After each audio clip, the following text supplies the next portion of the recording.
Vamos lá então, gente, começar? Amém? Abram comigo a Bíblia em João 14, 16. João 14, 16. Hoje nós vamos ver a pneumatologia, que é a ciência ou estudo sobre o Espírito Santo, tá? Então, a temática de hoje é o Espírito Santo. O estudo sobre o Espírito Santo. O termo é pneumatologia. E aí nós vamos usar como texto básico João 14, 16. Aqui ele está falando sobre o Consolador. No original a palavra é Paracleto, que é um dos títulos do Espírito Santo. Amém? O Espírito Santo é o nosso Consolador. Olha só. João 14, 16. E eu rogarei ao Pai, Jesus dizendo aqui, e ele vos dará outro Consolador, a fim de que esteja para sempre convosco, o Espírito da verdade, que o mundo não pode receber, porque não o vê, nem o conhece. Vós o conheceis, porque ele habita convosco e estará em vós. Não vos deixarei órfãos, voltarei para vós outros, ainda por um pouco, e o mundo não me verá mais. Vós, porém, me vereis, porque eu vivo, vós também vivereis. Naquele dia vós conhecereis que eu estou em meu Pai, e vós em mim, e eu em vós. Aquele que tem os meus mandamentos e os guarda, esse é aquele que me ama, e aquele que me ama será amado por meu Pai. E eu também o amarei, e me manifestarei a ele. Amém? Então, vocês estão vendo aqui, ele fala de um outro Espírito, né? Que não é o Espírito do mundo, é o Espírito da verdade, que ele chama aqui de Consolador, com C maiúsculo, ou seja, uma referência à divindade, né? Ou seja, o próprio Espírito de Deus, que o mundo, ou seja, o mundo gentil, o mundo sem Deus, o mundo ímpio não tem. O mundo ímpio tem o Espírito Santo, gente? Não, ele só tem que Espírito? Que Espírito que o mundo sem Deus tem? Os demônios, às vezes perseguindo, observando, né? Às vezes até possuindo as pessoas, mas também tem o espírito humano, tá? A gente precisa lembrar que todo ser humano, independente se é crente ou não, tem um espírito humano, uma parte espiritual dentro dele. Então o ímpio, ele tem dois espíritos, às vezes circundando a vida deles, perseguindo, oprimindo, ou então às vezes até possuindo em graus mais elevados de possessão, os demônios, né? Os anjos caídos ou demônios. E também tem o próprio espírito humano, que está morto espiritualmente, porque não nasceram de novo, não nasceram de Deus, mas está ali dentro. Os elementos do espírito humano estão ali, a consciência, a intuição e a comunhão. Só que a comunhão deles está canalizada não para Deus, para os ídolos, para eles mesmos, né? Mas tem um espírito humano mortificado, tá? Consciência, intuição e comunhão. São as três partes do espírito humano, ou as três áreas, né? As três características, ou três partes do espírito humano dentro da teologia bíblica, a teologia cristã. Tá bom? E quando é crente, tem o espírito humano ativado, renovado, regenerado por Deus, através do novo nascimento. E além disso, tem sobre ele o que, gente? O Espírito Santo, o Consolador que foi mencionado aqui, tá bom? Então nós vamos ver isso hoje. A teologia sistemática, ou seja, o estudo sistemático, doutrinário sobre o Espírito Santo. Como é que se chama essa doutrina? Pneumatologia. Vamos falar junto? Pneumatologia. Pneuma significa espírito ou sopro, ou fôlego, tá? Essa palavra pneuma, aí vem pneumático, pneu, tudo porque envolve ar. Sim ou não? Sim, tá? Então, pneumatologia é a doutrina sobre o Espírito Santo. Então, pneumatologia vem dos termos gregos, como eu falei, pneuma, que significa espírito, vento ou fôlego. E logos ou logia fala de estudo ou ciência, doutrina, que estuda sobre o Espírito Santo. Então é o estudo da pessoa e da obra do Espírito Santo. Vamos falar junto? É o estudo da pessoa e da obra do Espírito Santo. O Espírito Santo é uma pessoa, gente? Sim ou não? Faz parte da Trindade? Deus Pai, Deus Filho e Deus Espírito Santo. Então, qual é a importância de nós estudarmos a pneumatologia? O Espírito Santo é a terceira pessoa da Trindade, atuando na criação, na revelação, na salvação e na vida da igreja e na vida do crente. Amém? Será que o Espírito Santo é importante?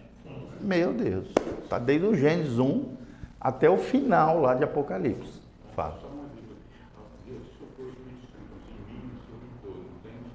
Sim. Aí eu sou um homem ruim porque eu aceitei o outro lado. O meu Espírito de Deus, ele não pode ser, ele não é ficar meu, não estou aí. Não, tu não. Se tu está buscando a Deus, nasceu de novo, tem o Espírito Santo.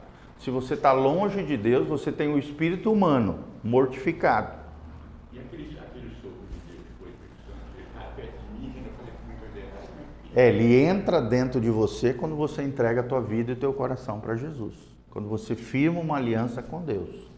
Então nem todo ser humano tem o Espírito Santo. Como? O nenenzinho, ele ainda não nasceu de novo, mas ele está debaixo da misericórdia de Deus. Até chegar a uma determinada idade, onde ele vai fazer uma escolha consciente por Deus, ou vai nascer de novo e se tornar cristão, crente, filho de Deus, ou não, vai fazer uma escolha de que ele não quer Deus. Isso pode acontecer. Sim ou não? É aproximadamente 11, 12 anos, é o que a gente acredita. Soprar o Espírito Santo nele, tem alguma coisa que fala aí?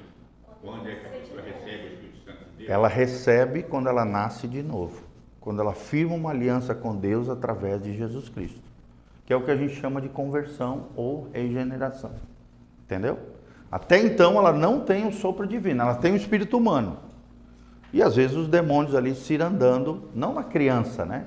Estou falando nos adultos agora, mas cirandando a vida daquela pessoa. Até que ela firme uma aliança com Deus, aí sim o Espírito Santo vem habitar nela. Até então não, tá, gente? Fala. Desde que ela firma, vamos supor, ela aceita Jesus, né? Como Senhor e Salvador. E ela se desvia, o Espírito Santo também não está habitando. Se ela naufraga na fé ou apostata, que é o abandono consciente das coisas de Deus, por pecados cíclicos contínuos na vida da pessoa, infelizmente ela perde a porção do Espírito Santo, tá? Nós cremos nisso. Isso. Nós que somos arminianos, né? Jacó Armínio, um teólogo que acredita que sim, é possível perder a salvação, eu acredito nisso, que a Bíblia fala de naufrágio na fé, apostasia, abandono, Demas amou o presente século e nos abandonou, quer dizer, tem vários textos da Bíblia que revelam que sim, um crente, quando abandona a presença de Deus, através de um abandono consciente, através de pecados cíclicos, não está nem aí para Deus, vira as costas para Deus, infelizmente chega uma hora que o Espírito Santo vai embora. Por isso que a Bíblia diz, não apagueis o Espírito Santo. Lá em Tessalonicenses, né? Ou seja, ali Paulo deixa claro que é possível sim apagar o Espírito Santo no interior do ser humano, tá? É o que nós cremos e é o que você crê também, tá bom? Então, o objetivo dessa matéria é compreender quem é o Espírito Santo, seus atributos e sua obra essencial no mundo e na vida do cristão, tá? Então, a pneumatologia, que é o estudo sobre o Espírito Santo, que a gente está vendo hoje, é estudar a pessoa do Espírito Santo, seus atributos, ou seja, suas características e a sua obra no mundo e no cristão, tá? No mundo aqui no sentido de humanidade, não no mundo sem Deus, tá? Aqui a gente tem que ter esse cuidado, às vezes a palavra mundo se refere à humanidade, tá? E às vezes mundo se refere a uma coisa negativa, que é o mundo sem Deus. A gente tem que só ter esse cuidado. Vamos lá, a personalidade do Espírito Santo, gente. O Espírito Santo não é uma força, não é uma energia, tá? Ele é uma pessoa. Vamos falar junto? O Espírito Santo não é uma força, não é uma energia, é uma pessoa. Então a gente tem que tomar muito cuidado, tá? O misticismo, o esoterismo apresenta às vezes o Espírito Santo, Deus, como uma energia cósmica, né? Como uma força universal. Não é isso que nós crentes acreditamos. Nós acreditamos que o Espírito Santo é uma pessoa, tá? Ele tem intelecto, ou seja, o Espírito Santo é um ser inteligível, inteligente, conhece as coisas de Deus, diz 1 Coríntios 2, de 10 a 11, tá? Esse texto é lindíssimo, que ele fala, né? Quem conheceu as coisas do Senhor, aquilo que estava oculto, aquilo que estava escondido, é Deus. O próprio Espírito Santo, ele revela as coisas misteriosas de Deus para os filhos de Deus. Sim ou não? E aí ele termina esse trecho dizendo, nós temos a mente de Cristo. O que nos dá a mente de Cristo, gente? O Espírito Santo. Amém? Fala comigo, a mente de Cristo é o Espírito Santo no meu interior. O Espírito Santo também tem emoções, porque ele pode ser entristecido. Está lá em Efésios 4:30. A Bíblia diz, não entristeçais o Espírito Santo de Deus. Então, se alguém pode ficar triste, a tristeza é um sentimento. Sim ou não? É uma espécie de emoção. Então, o Espírito Santo pode ficar triste. Fala. O pecado não perdoa que a blasfêmia contra o Espírito Santo. O pecado contra o Espírito Santo, a gente vai entrar aqui ainda, tá? Mas, resumidamente, o que é o pecado contra o Espírito Santo? É atribuir ao demônio algo que Jesus está fazendo. É uma dureza de coração tão grande no coração de um ser humano, que ele diz que aquilo que Jesus está fazendo é do demônio, é do diabo, tá? Então é um cuidado que a gente tem que ter para não chegar nesse nível de dureza espiritual, dureza de coração, beleza? Resumidamente, tá? Ele também tem vontade.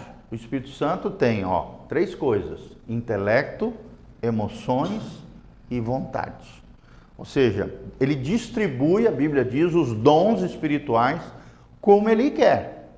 Então, se um ser distribui os dons, os talentos, os ministérios conforme ele quer, isso significa que ele tem uma vontade. Sim ou não? Só distribui como quer quem tem vontade. Está lá em 1 Coríntios 12, 11, tá? A Bíblia fala sobre isso. Outra evidência da sua personalidade, de que o Espírito Santo é uma pessoa, assim como nós, né? Claro que uma dimensão muito maior, porque é um ser divino, é Deus, não se compara conosco, mas ele também ensina a gente. Sim ou não, gente? Sim, o Espírito Santo nos ensina, está lá em João 14, 26. E ele vos fará lembrar todas as coisas que vos tenho dito. Quem é que vai fazer lembrar? O Espírito Santo, ensinando. João 14, 26, tá? Ele também testifica ao nosso espírito de que nós somos filhos de Deus. Então ele testifica tanto de Jesus quanto, só cuidado para não bater na câmera ali, tá? Se puder vir para cá, acho que é melhor. Isso. Ele testifica também. Ele dá testemunho no nosso interior de que nós somos filhos de Deus, tá? Então, isso é tremendo. Só dá testemunho uma pessoa, sim ou não? Uma energia não dá testemunho, uma força não dá testemunho. Mas uma pessoa pode dar testemunho, tá bom? Então, o Espírito Santo ensina, João 14, 26. O Espírito Santo testifica, João 15, 26. E ele também convence o mundo do pecado, da justiça e do juízo. Vamos falar junto? O Espírito Santo é quem me convence do pecado, da justiça e do juízo. Só para a gente entender o que são essas 3 palavrinhas. Do pecado significa que nós somos pecadores. Então, toda vez que a gente peca, quem é que nos convence de que nós pecamos? O Espírito Santo. Da justiça, que eu e você temos que praticar a justiça de Deus. Fazer aquilo que é certo, aquilo que é correto, consertar erros e falhas. E do juízo, significa que se eu não for convencido pelo Espírito Santo, não praticar a justiça de Deus, o que vai terminar na minha vida? De que maneira vou viver?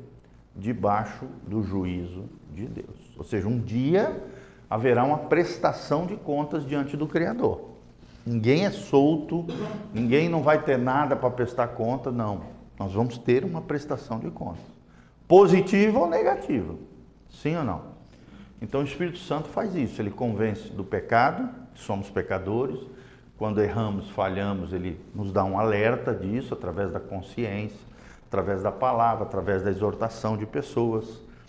Ele nos leva a praticarmos a justiça de Deus, consertarmos o que está errado, fazemos aquilo que é certo, e ele também nos alerta sobre o juízo vindouro.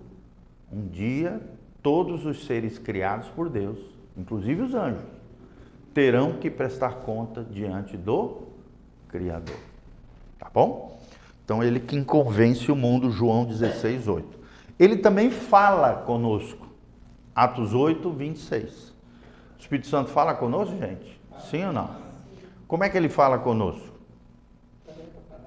Através da palavra, com uma voz no nosso interior também, tá? E às vezes através de pensamentos que estejam alinhados com a palavra de Deus. Sim ou não? Sim. Só que sempre a gente tem que ter um filtro. Qual é o filtro?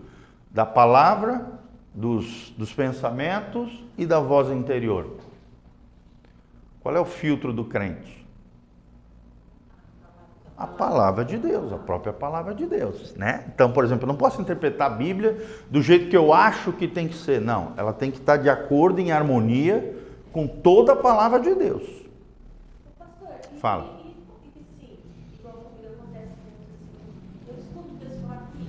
Certo. Daí tem vezes que eu fico na dúvida se é a voz da minha consciência Sim. ou se é a voz do Espírito Santo. Acontece isso. Sim. O Espírito Santo age na consciência. Ele fala conosco através da consciência. Mas além da consciência, ele pode falar através da nossa intuição, como eu falei, dentro do espírito humano. E às vezes ele pode falar através de uma voz interior no nosso coração, bem como também pensamento. Tudo isso precisa ser filtrado pela palavra. Porque só através da palavra eu vou saber se foi Deus que falou ou não. Porque existem 3 vozes. A voz de Deus, a voz dos demônios e a voz da minha alma. 3 fontes de poder. Então nós temos que discernir qual é a fonte. Se é a voz de Deus, que é o Espírito Santo, se é a voz da minha alma clamando, muita gente chama de Deus aquilo que não é de Deus, é da alma dele. Isso é terrível, porque leva as pessoas a fazerem coisas que Deus não mandou elas fazer. É o grande perigo na vida de muitos crentes. Eu digo para vocês, a maioria ouve a alma e não Deus.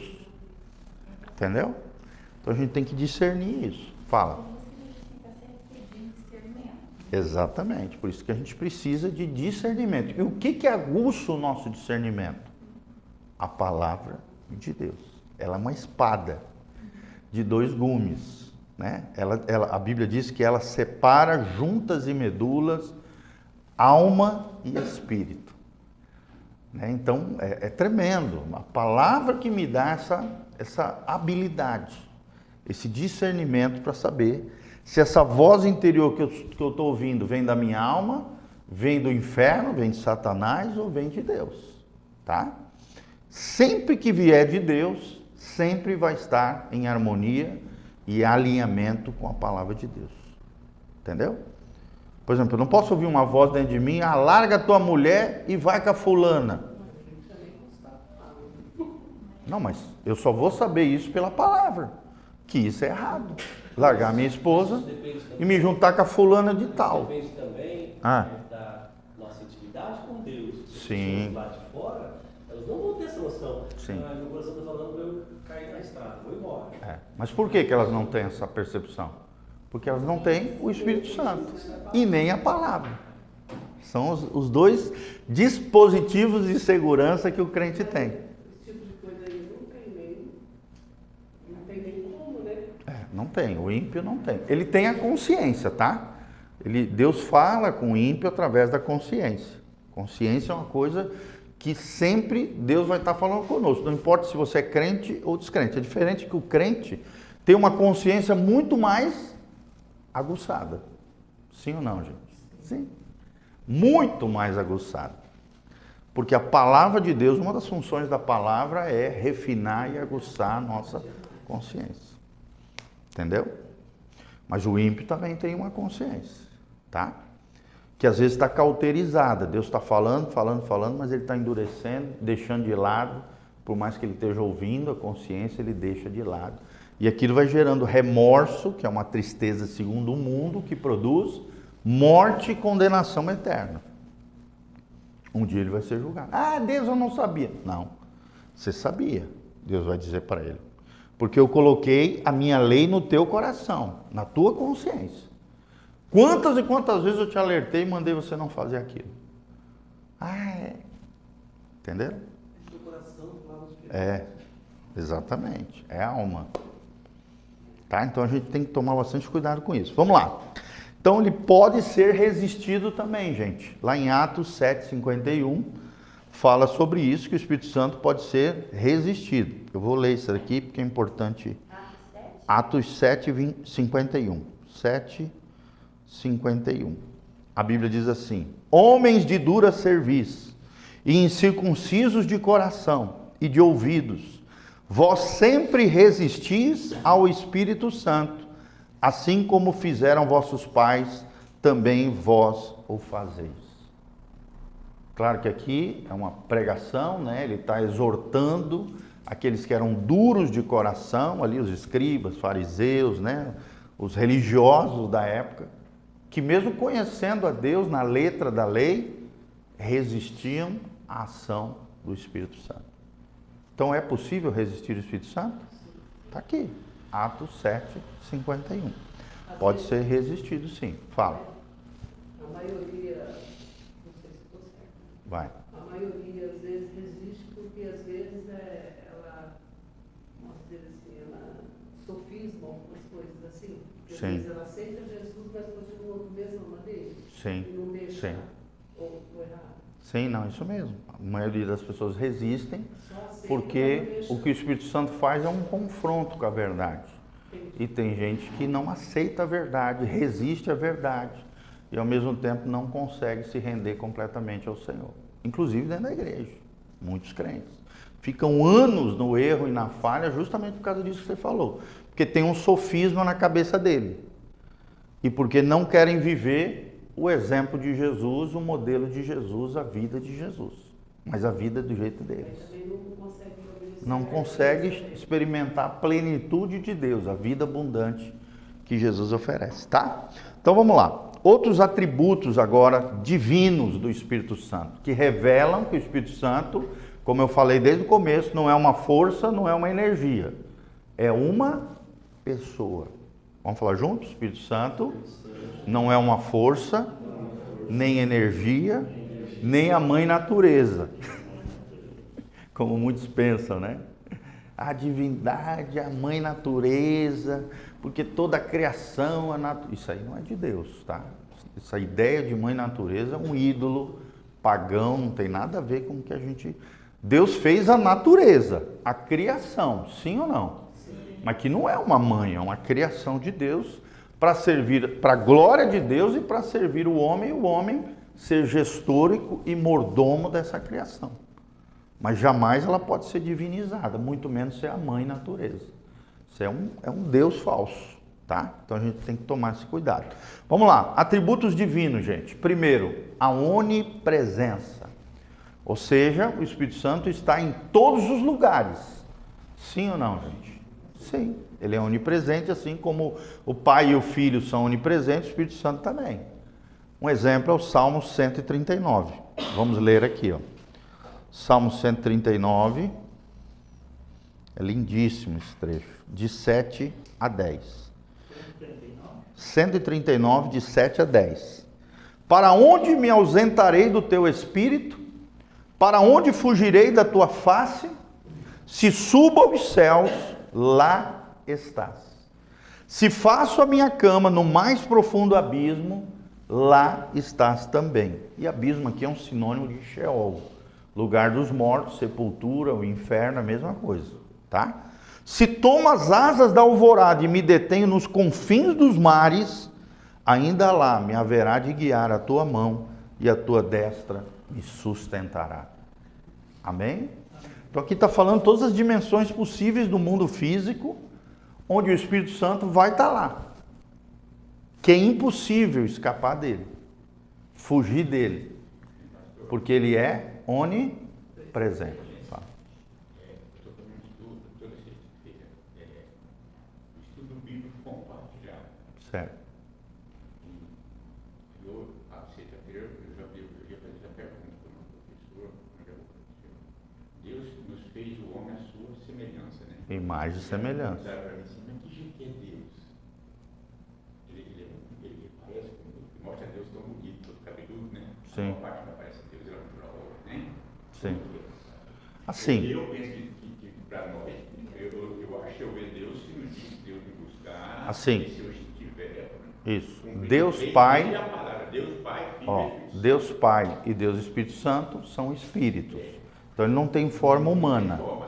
Mas Jesus Cristo, que também é Deus, tem a forma humana, porque ele é homem e divino, tá? Aquilo que veio na terra. Então ele é aquele que veio na terra, que encarnou, exatamente. Ninguém vai ao Pai se não for através de mim. Exatamente. A Bíblia diz que nele habita corporalmente, ou seja, no corpo dele, toda a plenitude de Deus. Ou seja, se a gente quer ver Deus fisicamente, materialmente, quem é que é? Fisicamente e materialmente, hoje já, claro, na glória, com o corpo glorificado, quem é essa pessoa divina humana? Jesus. Jesus continua sendo divino e continua sendo humano lá no céu. E é duro saber que muita gente sabe o porquê que Deus montou seu filho e ele se fez homem. A maioria não sabe. Mas vamos continuar aqui. Onisciência, gente. Conhece todas as coisas. Da mesma maneira que Deus conhece todas as coisas, tem a sabedoria plena de tudo e de todos, a onisciência do Espírito Santo é semelhante. Até porque os três, Deus Pai, Deus Filho e Deus Espírito Santo, eles têm a mesma substância, a mesma essência, os mesmos atributos, têm diferentes funções dentro das relações divinas, mas as perfeições de Deus, ou seja, os atributos de Deus, as qualidades de Deus, eles compartilham entre eles. Amém? Onisciência é um Deus que sabe todas as coisas. O Espírito Santo sabe o futuro? Sim. Claro. O passado também sabe. O presente também conhece. Assim como Deus. Nada passa desapercebido. O Espírito Santo nunca tem nada de surpresa. Ele sabe tudo. Exatamente.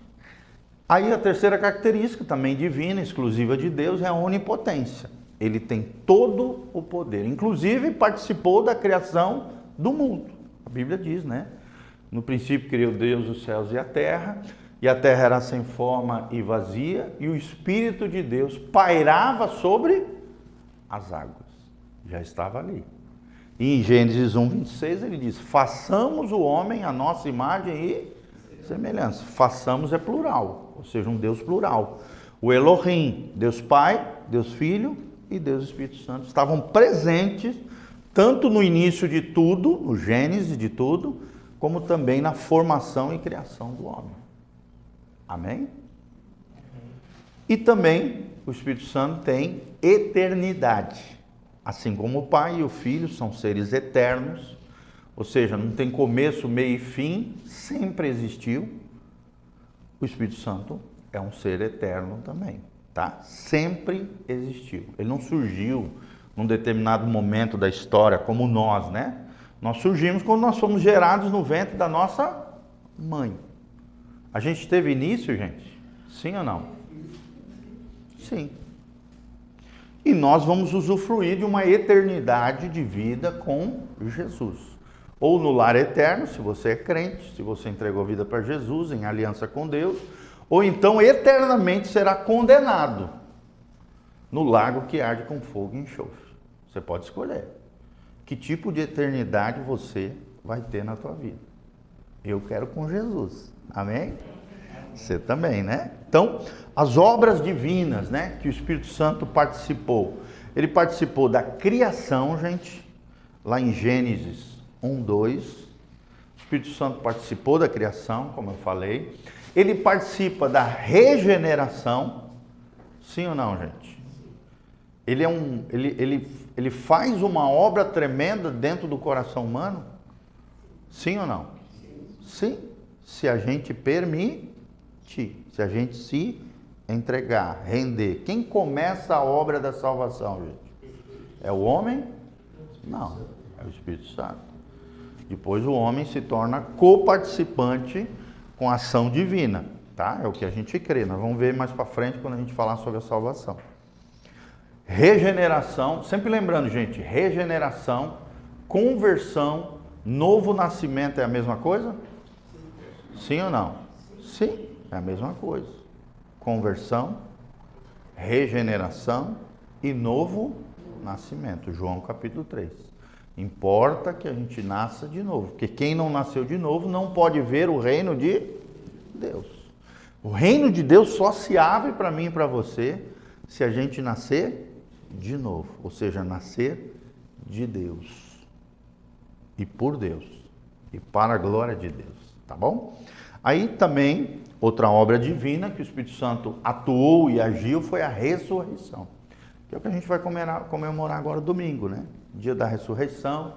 A ressurreição, gente, qual foi o poder que operou na ressurreição de Jesus? O Espírito Santo, está lá em Romanos 8. O mesmo Espírito que ressuscitou Jesus dentre os mortos é o Espírito que agora opera dentro de vós. Amém? Ou seja, o Espírito Santo que opera no Edmilson, né, no Jaiminho, qualquer um de nós aqui, é o Espírito do Cristo ressurreto.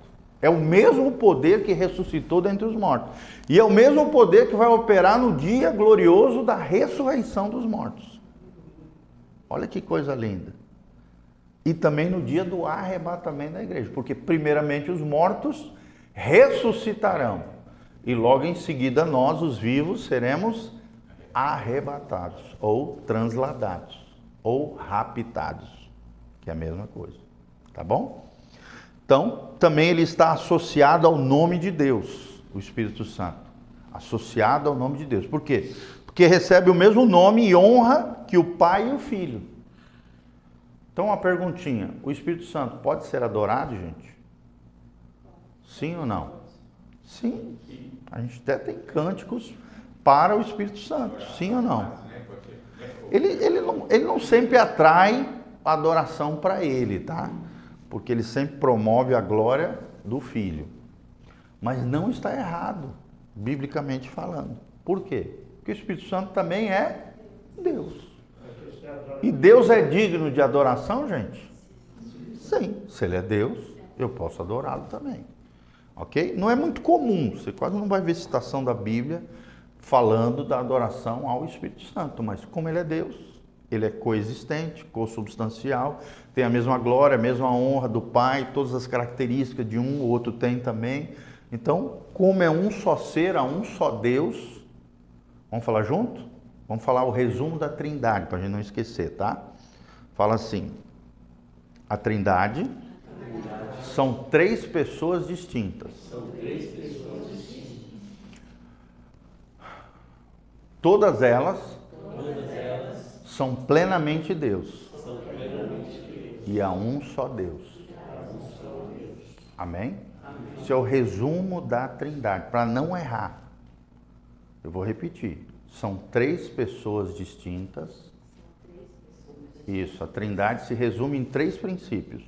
São três pessoas distintas. Todas elas são plenamente Deus. E há um só Deus. Vou repetir. A Trindade são três pessoas distintas. Todas elas são plenamente Deus.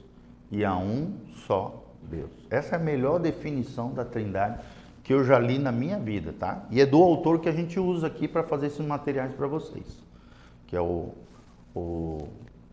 Warren Wiersbe. Todas elas são plenamente Deus. E há um só Deus.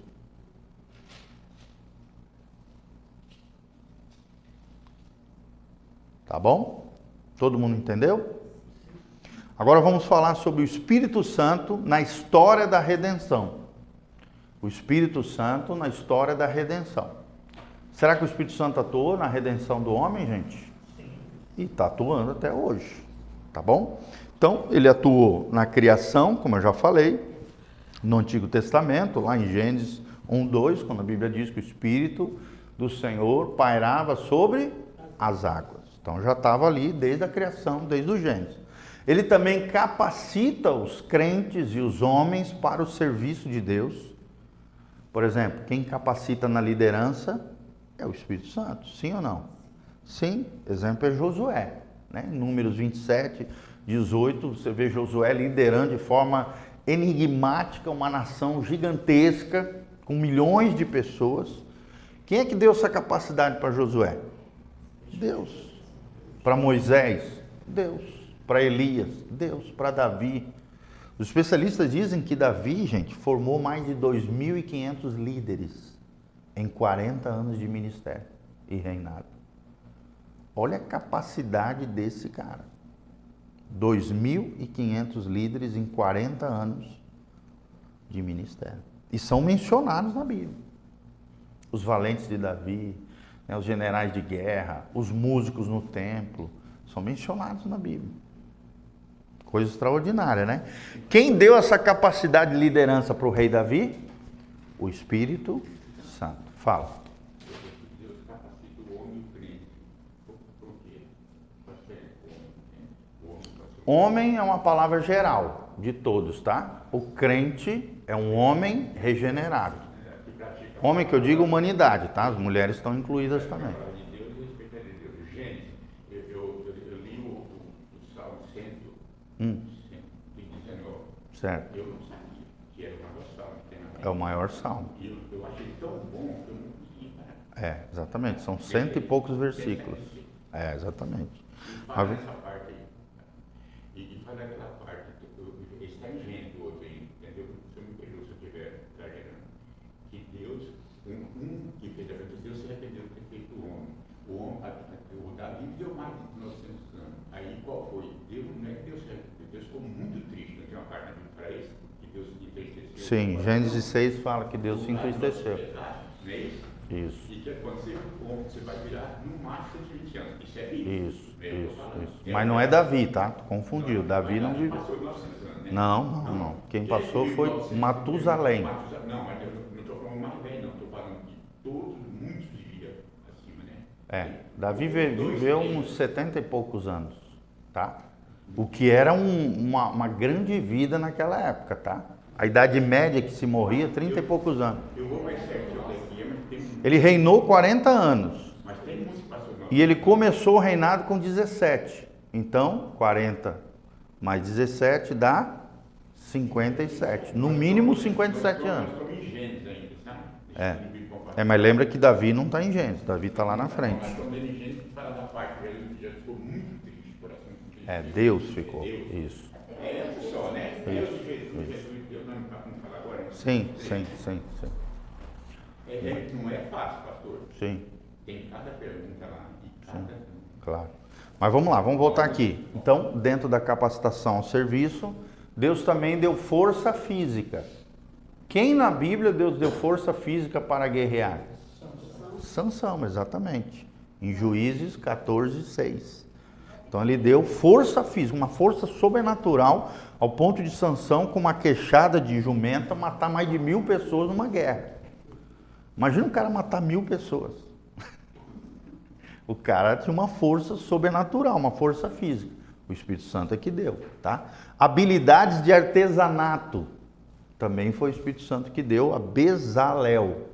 Ele é mencionado lá em Êxodo 31:3. Foi aquele artífice que fez todos os ornamentos, a arca da aliança, aquilo que era necessário para o tabernáculo de Moisés.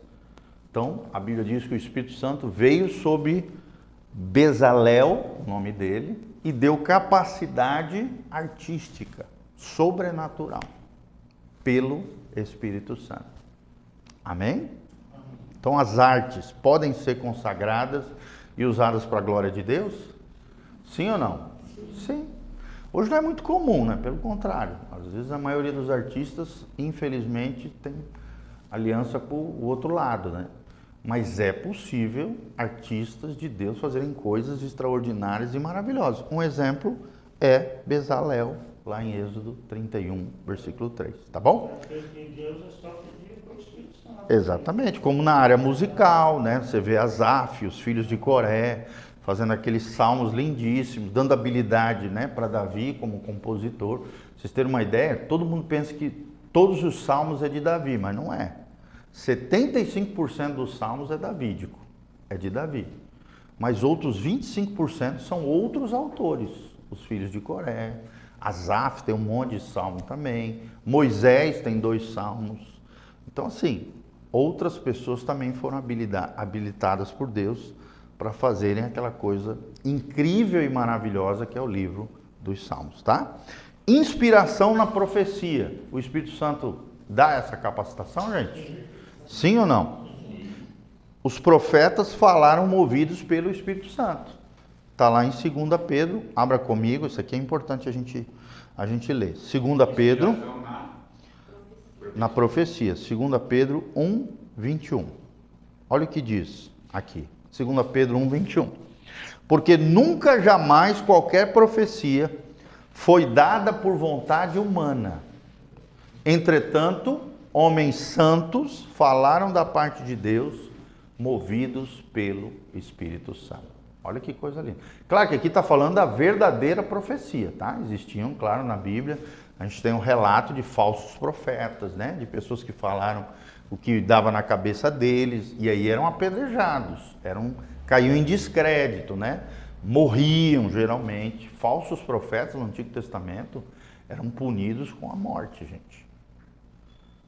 Mas aqui está falando dos verdadeiros profetas. Qualquer profecia foi... Porque nunca jamais qualquer profecia, e aqui está falando da profecia bíblica, divina, foi dada por vontade humana. Ou seja, eu não posso chegar e dizer, eu quero agora profetizar. Não, não vem de você. É algo sobrenatural, que vem de Deus, que vem do céu. É uma inspiração divina. Homens santos falaram da parte de Deus, movidos pelo Espírito Santo. Então é um mover do Espírito Santo, a profecia. Sim ou não, gente? E é lindíssima dentro da igreja. Sim ou não? Sim. É maravilhosa, tá? Isso é por inspiração do Espírito Santo. Então, a diferença entre o Antigo Testamento e o Novo Testamento é que no Novo Testamento a habitação do Espírito era principalmente funcional e temporária no Antigo Testamento, tá? Não necessariamente permanente para todos os crentes. Ou seja, o Espírito Santo vinha sobre artistas, como eu citei, vinha sobre profetas, especificamente por Deus, escolhidos por Deus, vinha sobre reis e vinha sobre sacerdotes e levitas.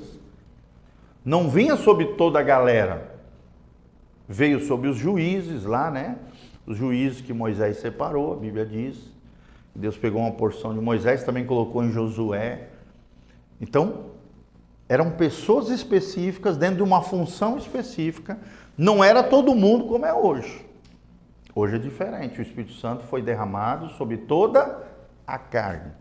E aquele que invocar o nome do Senhor será salvo. Amém? E hoje o Espírito Santo, ele não vem esporadicamente. Ele faz habitação.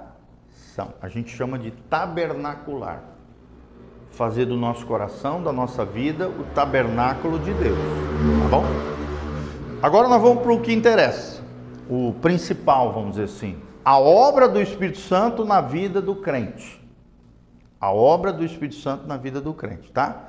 Então, assim, primeiro, na concepção. O Espírito Santo concebeu Jesus no ventre de Maria. O Espírito Santo participou ativamente na concepção de Cristo no ventre de Maria? Sim ou não? Sim, a Bíblia diz, Lucas 1,35. Quando o anjo vem falar, né, para Maria, ele diz, olha, o que virá de você é algo sobrenatural. O Espírito Santo virá em você. Ou seja, ele foi gerado pela semente humana de Maria, mas também por uma semente divina, algo milagroso, sobrenatural. Não teve uma conjunção carnal de José com Maria. Não, foi o próprio Deus gerando um fruto do ventre no ventre de Maria. Maria era virgem, não havia conhecido ainda José. Humanamente falando, a gente entra em parafuso, sim ou não, gente? É um mistério divino, né? É um mistério divino. A gente não vai entender com uma mente racional o nascimento virginal de Jesus Cristo. Sim ou não, gente? Mas é a base da nossa fé, gente. Se você não acredita nisso, você perdeu um pilar essencial da fé cristã. E se falar besteira sobre isso, pode vir a falar a heresias terríveis. Tá bom? Então a gente tem que cuidar com isso. Outra coisa, fala. Alguém ia falar? Exatamente. Batismo. No batismo de Jesus, o Espírito Santo atuou ali, gente? Sim, ele veio em forma corpórea do quê? De uma pombinha, exatamente. Desceu sobre Jesus no Jordão e também o ungiu, preparou para o seu ministério público. Mateus 3,16. Tá? Então, o Espírito Santo esteve atuando na concepção de Jesus, no batismo de Jesus e no ministério de Jesus. O Espírito Santo estava presente, gente? Sim, a Bíblia fala. Jesus agiu no poder do Espírito Santo. Está lá em Lucas 4,14. Ele agia pelo poder do Espírito. Ah, mas ele já não era Deus, não era Jesus?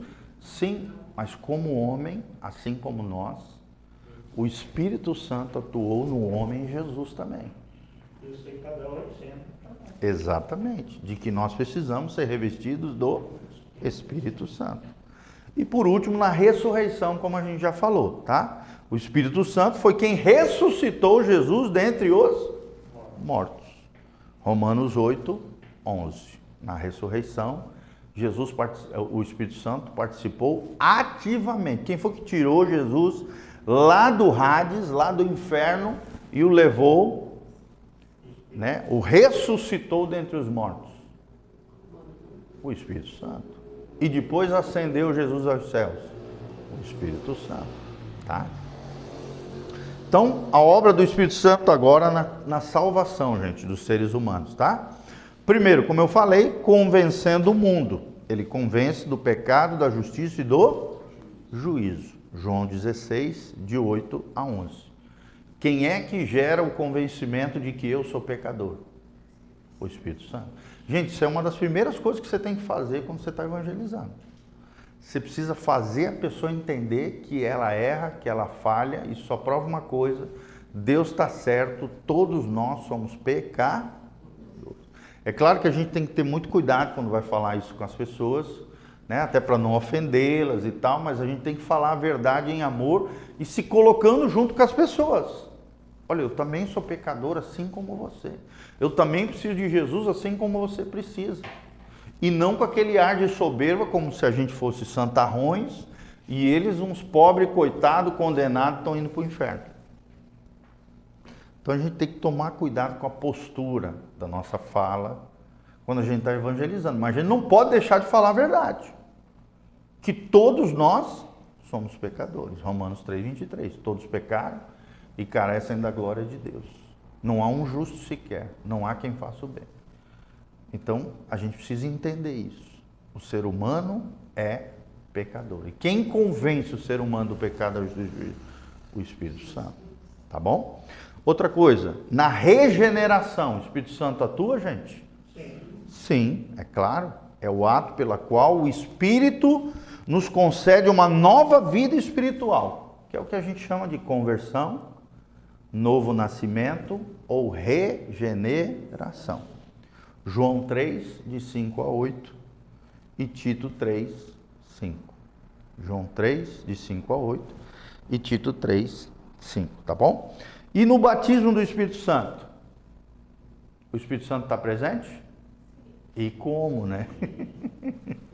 Então, o ato de Deus unir o crente ao corpo de Cristo, a igreja, no momento da salvação, também é um batismo com o Espírito Santo. Mas também pode haver um derramar do Espírito Santo sobre a vida da pessoa. Sim ou não, gente? Sim. E às vezes dons e ministérios podem aparecer após esse evento glorioso, extraordinário. O dom de línguas, que é o mais comum. Dom de profecia, a Bíblia diz, né? Num episódio lá em Atos 19, Paulo chega, eles já tinham sido batizados pelo batismo de João. Paulo ora sobre eles e a Bíblia diz que eles foram cheios do Espírito Santo e falaram em outras línguas e profetizaram. Olha que coisa linda. né? Então, isso é maravilhoso. E pode despertar dons e ministérios. Pastores, mestres, apóstolos, profetas, todos os 5 ministérios também podem ser ativados no momento em que a pessoa é batizada pelo Espírito Santo. Tá bom? E tem ainda os 9 dons de poder ali, tá? Dom de conhecimento, palavra de sabedoria, profecia, dom de fé, operação de milagres, falar em outras línguas, todos aqueles 9 dons de poder ali, interpretação de línguas, né? E todos aqueles discernimento de espíritos, todos aqueles dons sobrenaturais podem ser derramados no ato do batismo do Espírito Santo. Bem como também podem ser ativados no ato da conversão da pessoa. Sim ou não?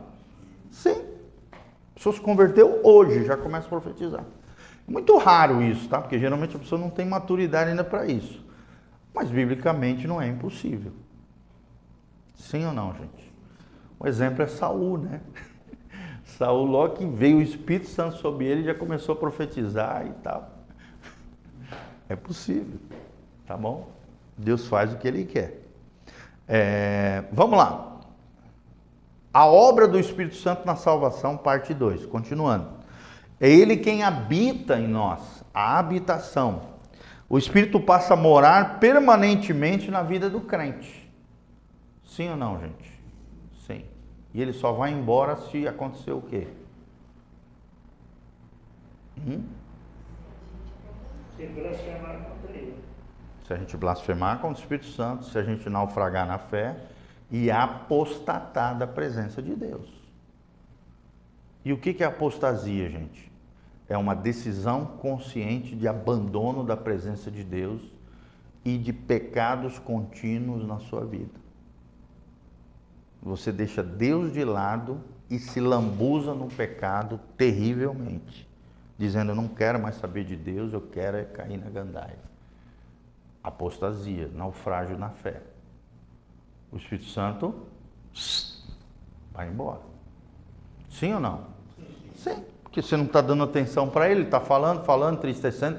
O Espírito Santo é assim, ou você pode estar cheio do Espírito Santo, ou, intermediário aqui, você pode entristecer o Espírito Santo, ou então você, que é o naufrágio na fé, apostasia, você pode apagar o Espírito Santo. Os 3 estágios do Espírito Santo. Você pode estar cheio, você pode entristecer, e você, num estado mais absurdo e crônico, você pode apagar o Espírito Santo de Deus. Entenderam? Amém? E tem além da habitação, né, na obra do Espírito Santo na salvação, tem o selamento. Anotem aí, selamento. Efésios 1, 13 e 14. O que é isso? É o penhor, ou seja, a garantia da nossa herança eterna, quando Deus nos marca pelo seu Espírito como propriedade de Deus. Selamento, tá? Efésios 1, 13 e 14. Aqui é lindo, fala justamente disso, né? De como Deus nos sela com o Espírito Santo, ó.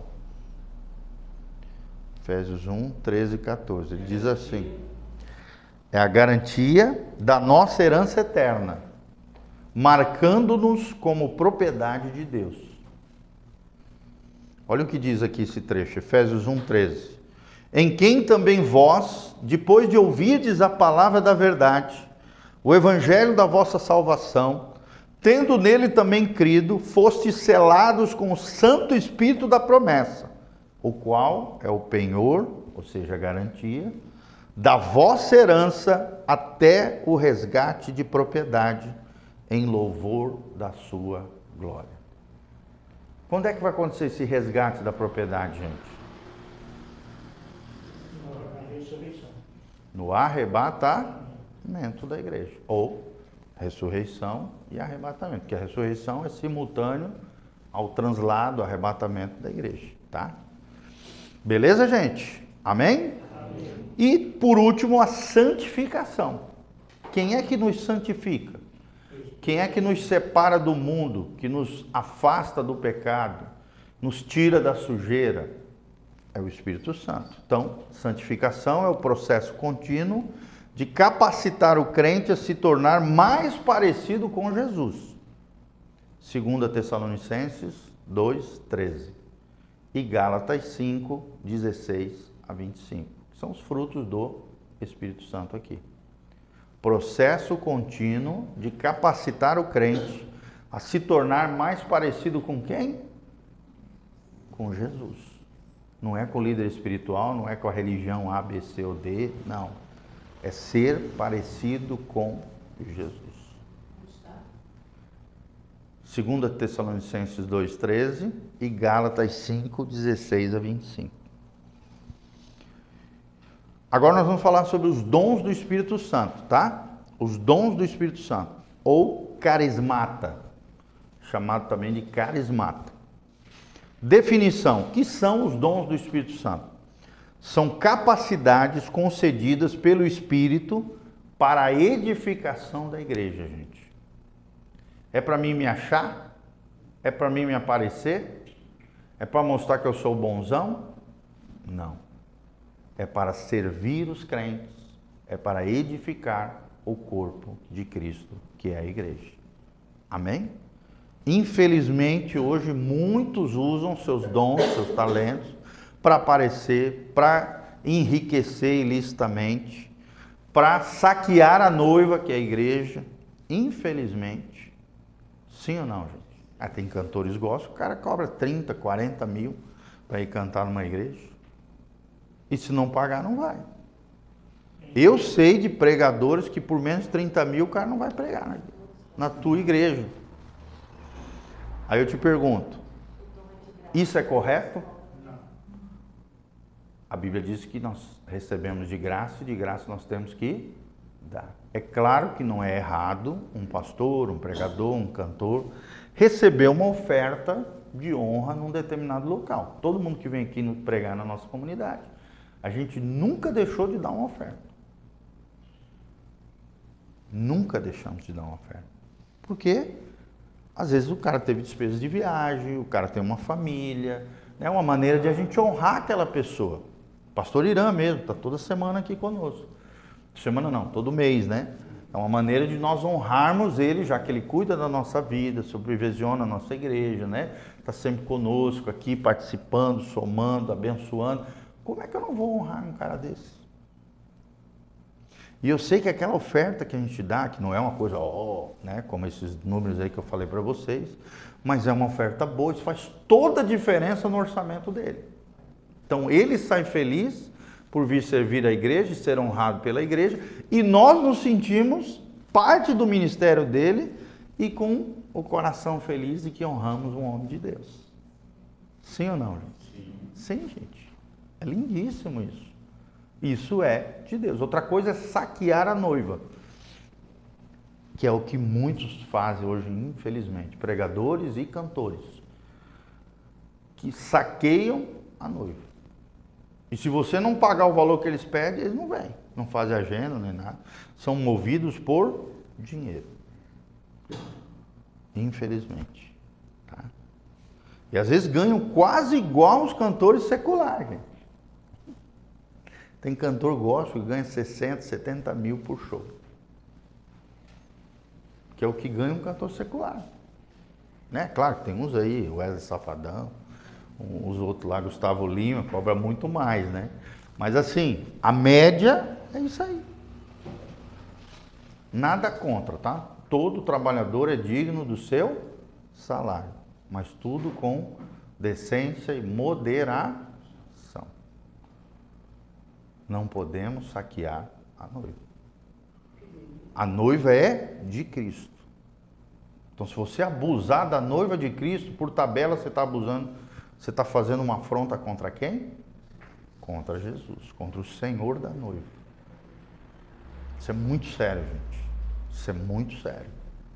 E tem que gerar temor no nosso coração. Amém? Claro que existe um outro desequilíbrio, né? Tem gente que vai servir uma comunidade, um local. Isso já aconteceu com meus pais uma vez. Daí tiveram toda uma despesa. O pastor era um jundiá ensaboado. Fez os meus pais pagarem a passagem de ônibus. Quando chegou lá, de ônibus não, de avião, lá para Brasília. Quando chegou lá, ele deu uma miguelada, não deu a oferta nem da despesa de volta. Meu pai teve um prejuízo de mais de 3 mil reais. Isso também é errado. Sim ou não? Totalmente errado. E ele cobrou a entrada das pessoas para o evento lá. Quer dizer, um pilantra, né? Safado. Pergunta se meus pais vão voltar lá. Não tem como, cara. Entendeu? E eles viviam de ofertas naquela época. Meus pais viveram 3 anos de ofertas recebidas nos trabalhos que eles faziam. Vendendo livros, né? Vendendo camisetas. E viviam disso. E aconteceu esse episódio. Tá bom? Infelizmente. Também tem esse outro lado aí de aproveitadores, que daí não são pastores, tá, gente? São saqueadores da noiva do Senhor também, que a gente está vendo hoje aí também, tá bom? Então, os dons do Espírito Santo são capacidades concedidas pelo Espírito para a edificação da igreja. Qual é o propósito dos dons do Espírito Santo? Edificar a noiva. Edificar a igreja. 1 Coríntios 12, 7 e 1 Coríntios 14, 12.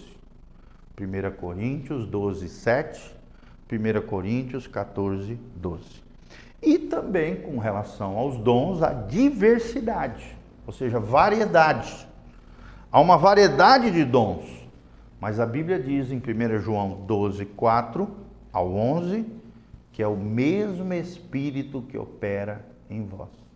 Ou seja, podem ter vários dons operando na noiva, na igreja, através dos irmãos, mas um só Espírito.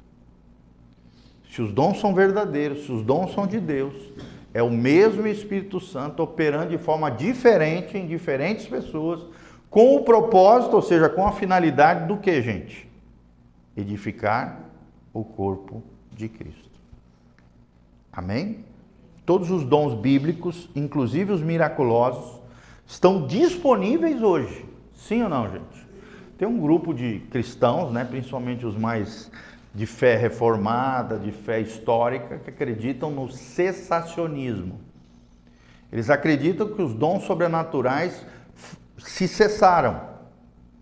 Não estão mais operando hoje. É só na época da igreja primitiva, com um fim específico, dentro de um propósito soberano divino. Mas hoje não. O que é um erro grotesco, tá, gente? Porque a gente vê na prática, na experiência pastoral, na experiência humana, que Deus continua operando milagres e maravilhas. Sim ou não, gente? Quem já recebeu um milagre de Deus? Todos nós. Deus continua operando. Aí é aquilo que a igreja quadrangular fala, né? Jesus é o mesmo ontem, hoje e sempre. Ele é o mesmo. Ele não mudou. A revelação de Deus é progressiva. Sim ou não, gente? Mas o poder de Deus continua atuando. E de forma mais poderosa cada vez mais. Por quê? Porque Deus quer levantar uma geração, uma multidão de pessoas para serem salvas. E se tem uma coisa que auxilia na pregação do Evangelho, é o Evangelho de poder. Então essa mentalidade cessacionista é uma mentalidade pequena, equivocada, errada. Nós respeitamos irmãos que são assim, sim ou não, gente? Sempre a gente tem que respeitar, tá? Quem pensa diferente de nós. Mas a vida prática mostra que eles estão errados e que nós estamos certos. Amém? Então vamos lá. Continuando, o fruto do Espírito Santo. A gente daqui a pouco está terminando, tá? O fruto do Espírito Santo é resultado da santificação. E o resultado da santificação é o caráter de Cristo sendo formado no crente. Você quer saber se uma pessoa é santa? É ver as características de Jesus na vida dela. As virtudes de Jesus. O amor, a paz, a mansidão, a longanimidade, o domínio próprio, a bondade, a benignidade. Os frutos do Espírito, gente. Quanto mais fruto do Espírito as pessoas veem na nossa vida, isso significa que nós estamos num nível mais elevado do que? De santidade. Porque santidade é ter as características de Jesus na nossa vida. Você é destrambelhado, bocudo, iracundo, colérico, explosivo, né? Mete a boca em todo mundo, dá mau testemunho lá fora, compra e não paga os outros. Isso aí não é Jesus. Passa rasteiro. Passa rasteira nos outros. Olha que vergonha hoje, né? Antigamente, há uns 30 anos atrás, você falar que era crente, você tinha crédito na praça. Hoje em dia, você falar que é crente é pior do que o descrente. Aí que o cara checa o Serasa e o SPC. Já tem uma plaquinha lá, não vender. E às vezes até pastores, gente. Pastores caloteiros. Pastores caloteiros. Isso é a coisa mais horrenda e absurda que existe. Se um líder é caloteiro, como esse exemplo que eu citei lá dos meus pais, imagina o restante. Tá louco. É difícil, tá? E isso desqualifica uma pessoa para o ministério, tá? O escândalo, o mau testemunho diante das pessoas, diante da sociedade, desqualifica a pessoa cai em descrédito. A pessoa cai em descrédito. Sim ou não? Sim, sem dúvida. Tá bom? Tem que ter bom testemunho com os de dentro da igreja, mas também tem que ter ainda mais um bom testemunho com os de fora. Dá pra gente entender então, pastor, que essas pessoas não vêm do Espírito Santo, não foram formados do Espírito Santo, ou eles atravessaram o caminho e foram para outro lado por causa do dinheiro? Às vezes até tiveram o Espírito Santo, mas por não vigiarem, tropeçaram e se corromperam. Isso a gente vê muito hoje em dia. Infelizmente, materialismo, consumismo. Exatamente, o amor ao dinheiro é a raiz de todos os males. Se você não vigiar, o dinheiro te faz tropeçar. E se você continua tropeçando, você caiu em corrupção e desgraça. Sim ou não? Sim, é um buraco sem fundo. Uma coisa é você ganhar dinheiro. Não é errado você ganhar dinheiro, você prosperar. Outra coisa é o dinheiro te escravizar, o dinheiro te deformar. É bem diferente, tá? Aí é Mamon reinando no seu coração, não é Jesus. Porque não vigiou, porque não cuidou, tá? A administração do dinheiro, gente, é uma das maiores provas da nossa espiritualidade. Se a gente não sabe administrar bem o dinheiro, a gente nunca vai chegar na plenitude de Deus, naquilo que Deus tem para nós. Eu não estou dizendo de dificuldades financeiras, todos nós aqui podemos ter dificuldade financeira, sim ou não, gente? Mas nós vamos procurar honrar, né? Se você está devendo para alguém, chega lá, fala, ó, eu quero te pagar, vou te pagar em 10 parcelas, honre o seu nome, honre o seu testemunho. É isso que nós estamos falando.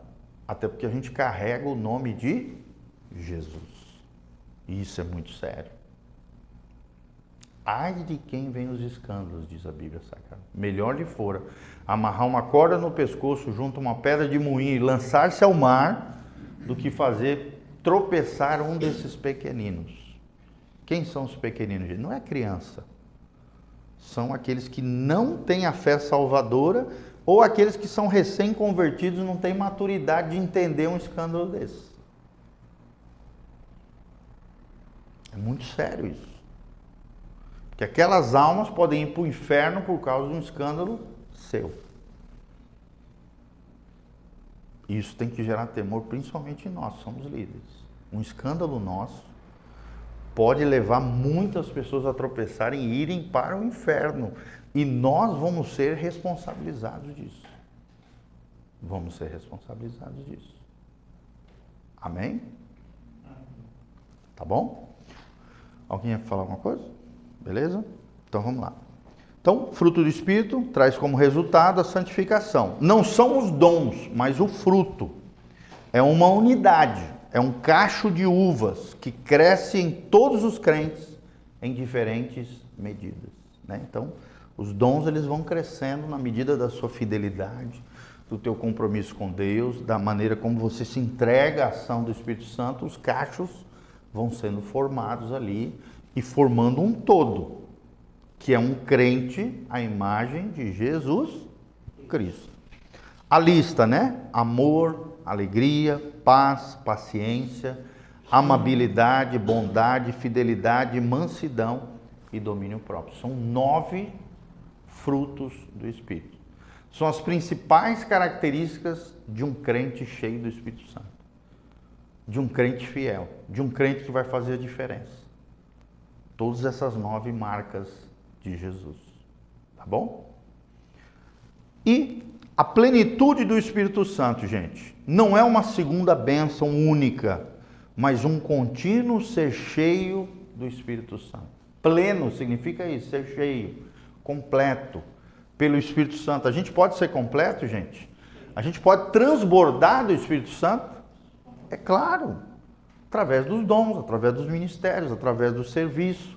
Então, o significado da plenitude do Espírito Santo é isso, é ser dirigido, é ser controlado pelo Espírito, Efésios 5:18. O verbo aqui está no presente contínuo, enchei-vos continuamente, enchei-vos do Espírito Santo. Vocês se lembram, né? Não vos embriagueis com vinho, aqui não está proibindo de tomar vinho, não é isso. É não se embriagar, não cair numa vida descontrolada, destrambelhada. Embriaguez é o descontrole. Vocês estão entendendo? É beber demais, é perder o controle. E assim, quando você cai na bebedice, você caiu na vida desregrada, descontrolada, desgovernada. É isso que ele está dizendo. Não viva esse tipo de vida, mas seja cheio do Espírito Santo. Ou seja, quem é cheio do Espírito Santo não vai ser descontrolado, vai ter domínio próprio, vai saber se portar em todos os ambientes. Vai saber viver uma vida que agrade o coração de Deus. Amém? Então, como é que a gente faz isso? Através da obediência, através da oração, através da meditação na palavra e através da submissão à vontade de Deus.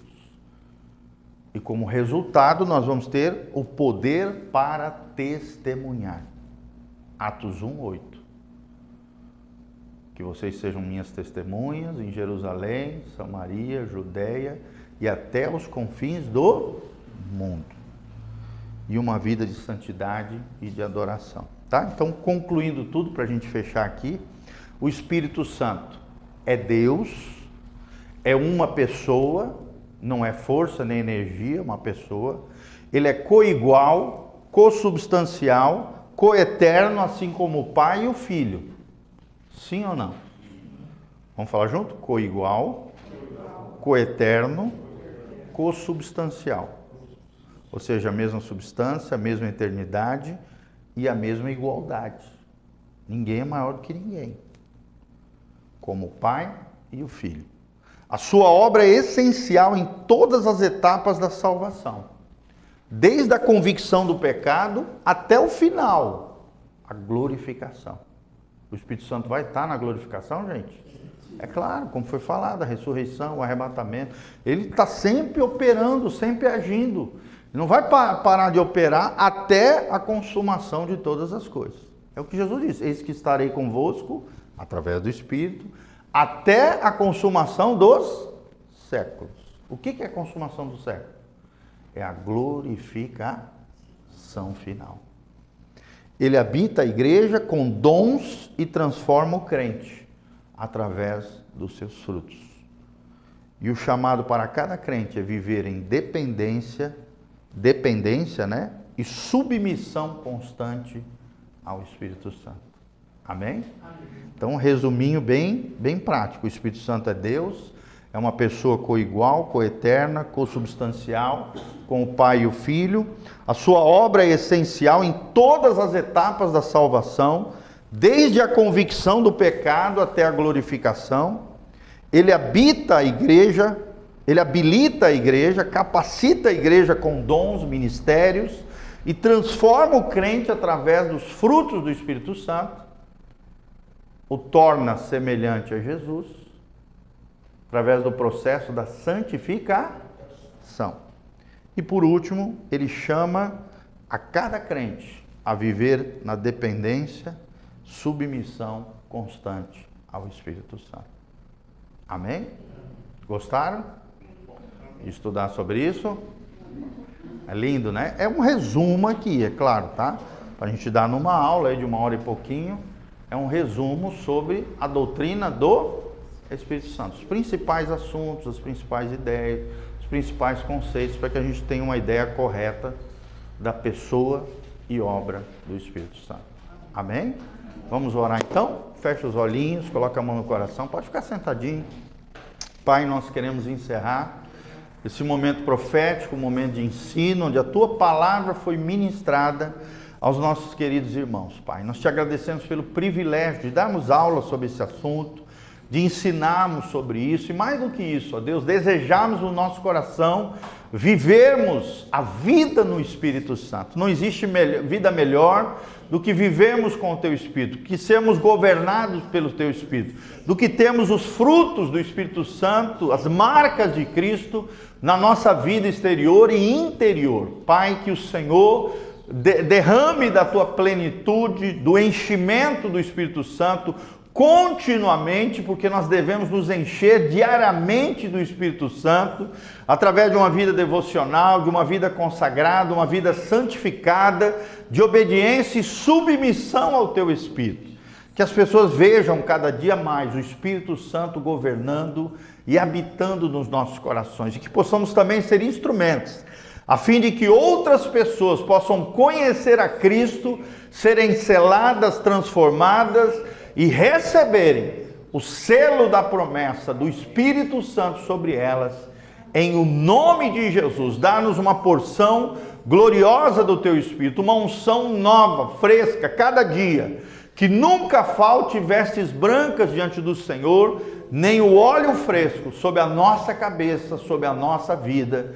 Em o nome de Jesus é o que nós te pedimos, abençoando os nossos irmãos, aqueles que vão nos assistir pela internet, sejam agraciados com a presença gloriosa do Espírito Santo de Deus, sejam salvas, restauradas, vivificadas pelo poder de Deus, e que a glória do Senhor e a presença bendita de Jesus Cristo e do seu Espírito esteja nos corações de todos aqueles que nos ouvirem. É o que nós te pedimos em nome de Jesus. Amém.